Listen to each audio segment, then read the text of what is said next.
So I talked about this, I think, like yesterday or the day before, but it just popped into my subconscious, or popped from my subconscious into my conscious again, partially due to whatever I was listening to, but I felt the urge to see where it goes if I talk about it. So the idea is that things have never been better than they are by most metrics, like most things that you can measure. Interracial marriage is more common, which means, at least by that metric, racism is actually down. So hey man, that's great. The availability of wild, wonderful amounts of and qualities of foods is available to people. Even if you're poor, you can generally afford to eat just incredibly well compared to maybe 50 or 100 years ago.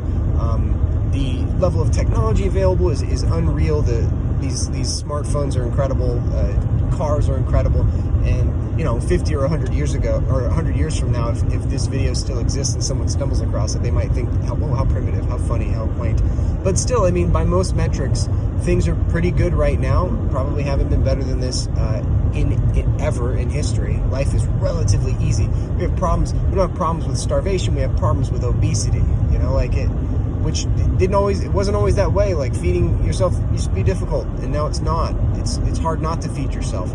And yet, I guess there's one metric that we aren't doing very well with, and that's what we see is the polarization of our country. Like, people hate each other. It is very interesting. I don't know if it's. I mean, the thing is, you only get one life, so you can't say, "Oh, how was it 20 years ago?" I can't anyway, because I'm not old enough. But it is impressive how ideological people are, and how much they just think the great Satan is the folks on the other side of whatever spectrum or whatever it is that they're on. And so I've heard, I have no hate, but I have a relatively leftist person that's close to me who is very well educated. I mean, talking like very well educated.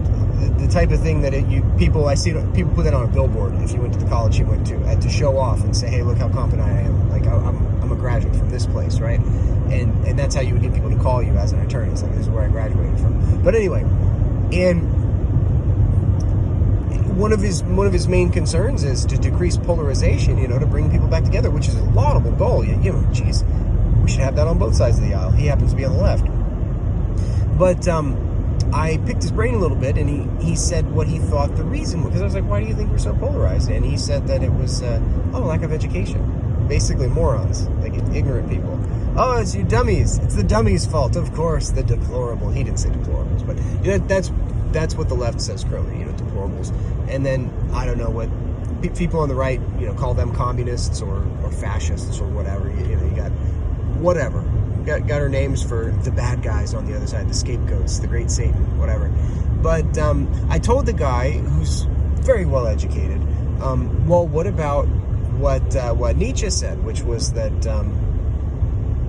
with the death of traditional religion, God doesn't die, just the gods go back into the subconscious, and then people are unconscious of the religion that they take part in. And if you understand religion is that with which you worship, or that with which you orient your life around, like God is the highest ideal that you orient your life around, and what you do every day, how you act, that's what you worship basically.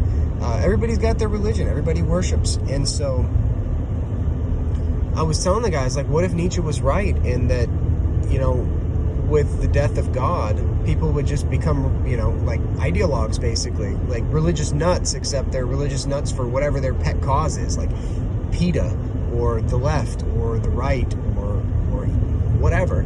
It's just, basically, you can't get rid of religion. It's just going to go and pop out a different way. It's going to, as Freud would put it, sublimate into something else. And so that's what Nietzsche thought.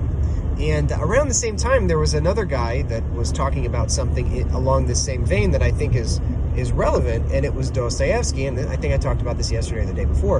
And it's that if you gave everybody everything they wanted, they had nothing to eat but cake, and they had nothing to do but sit in warm pools all day. Remember, he's a Russian, so sitting in a warm pool is nice. And sit in warm pools all day and eat cakes and busy themselves with the propagation of the species. I'm paraphrasing slightly.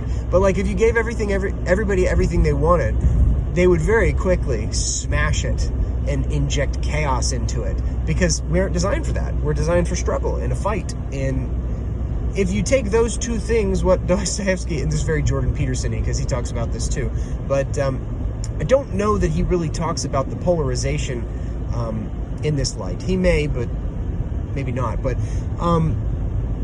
if you look at those two things, that you can't get rid of religion and you can't make things too easy, and you look at our current situation, which is we've gotten rid of most traditional religion. That's a number that tends to be going down.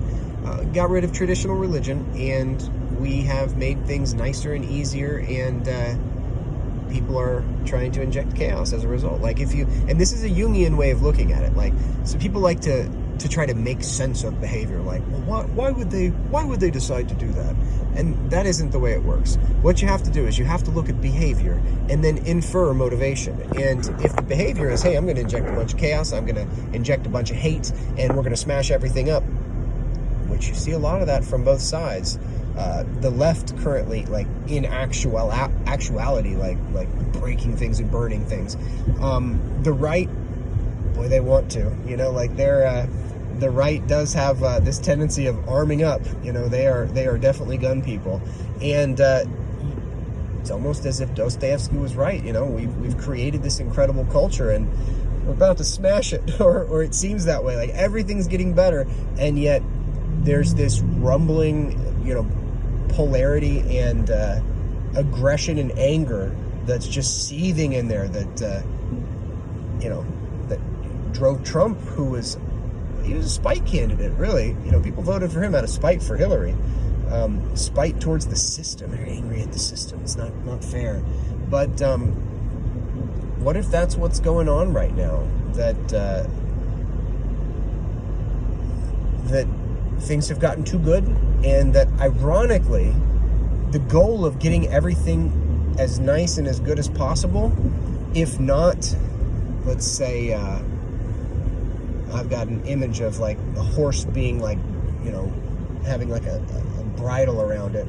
If this progress and growth, I suppose, isn't bridled by some traditional religious values, it doesn't have to be a particular religion, but if it doesn't have that, then maybe everything gets smashed to bits. And boy, what a cycle if that's what humans have been doing for a while. Once things get a little bit too good, you decide to smash it all to bits by injecting some id pol, some identity politics. Maybe that's what happens. What can you do about it, though? I guess that's the question.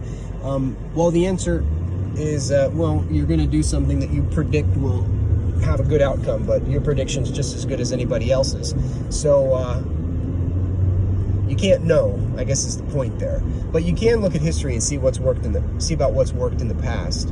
And I do believe that there's a thread, which I will call, like, maybe the thread of the Logos, that has transcended through various epochs or peaks of Western civilization. You know, there's a spirit that kind of winds its way through it and gets reborn each time a civilization rises in the West. And I believe it's the Logos that keeps cropping up. And hopefully we're getting better and better at iterating it. So the answer is, what can you do about it? Try to embody the Logos. I think that the Logos is it's an interesting concept. It's funny, I never heard about it until, you know, relatively recently, and I would be the kind of person that would come across that type of thing.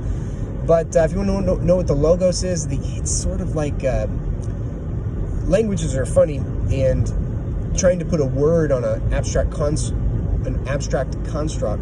is tough. Like definitions are tough, but it's truth shrouded in love, basically. I think that's the best way to understand it. So if you're behaving in a way that you think is truthful, but also loving, because you can be truthful and be really mean to people. You can tell people the truth they don't want to hear in a way that to hurt them. You can use truth as a weapon. But if you use truth in a loving way, you're embodying the Logos. And so if you want to throw some water on the fire, or throw some salve on the burn of the polarity that you see, I think that the Logos is key. I think that looking to history for evidence of this is to look at how the Roman Empire was fundamentally changed from a very warlike and master-slave oriented culture to what we have basically now. I mean, we really are an outgrowth of the Roman Empire when you think about it. And the way it happened was the Christians overtook them, but not in the way that people normally overtake a culture. They did it via parrhesia. And parrhesia is like, it's truthful, loving behavior and argumentation, basically. It's just turning that other cheek and just being loving and trying to be truthful, and no matter what they do, that's what you do. So, I mean, and you can see a reflection of that in the story of Christ, because he's all about turning the other cheek, generally speaking. But didn't matter what you could do to him, he wasn't going to bow down. He was going to, all the way up until his death. In the story, you don't have to believe it if you don't want to. But the character doesn't back down, you know. He rides that love all the way to the end. And I think that is the best method to deal with the polarity, the anger in our culture now. Because I suppose what you might say is that the thing that's lacking isn't the utopia, because, I mean, compared to 100 years ago, this is utopia. You know, 100 years from now, it'll be hopefully more utopian than it is now. But what's lacking is spirituality and meaning. That's what's lacking. And so that's why people end up like tribalizing, so that they have a tribe and then they have a bad guy, they have a scapegoat that they can fight against, and then they derive meaning from it. So there's your polarization. One might say that polarization in another guise is just the death of God. Because if you don't have a God, like if you don't have like a real God that is the highest, the most divine, the most powerful, like if you don't really believe that, then I guess you don't really have faith that things are going to work out. And if you have faith that things are going to work out, then there's no need to struggle against some perceived scapegoat, because you got God on your side. Everything's going to work out. And so I suppose if you were to if you act in a loving way, see how we can connect this.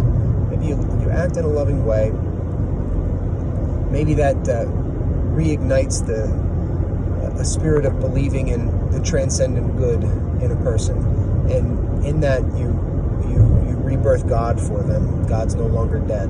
They see that there can be a transcendent good, a good that transcends life, an immortal good that's all powerful. Now you have a God again. And maybe you do that by acting in a parrhesic manner, with parrhesia, by embodying the logos. Maybe that's the answer. Seems to make sense. And that's that.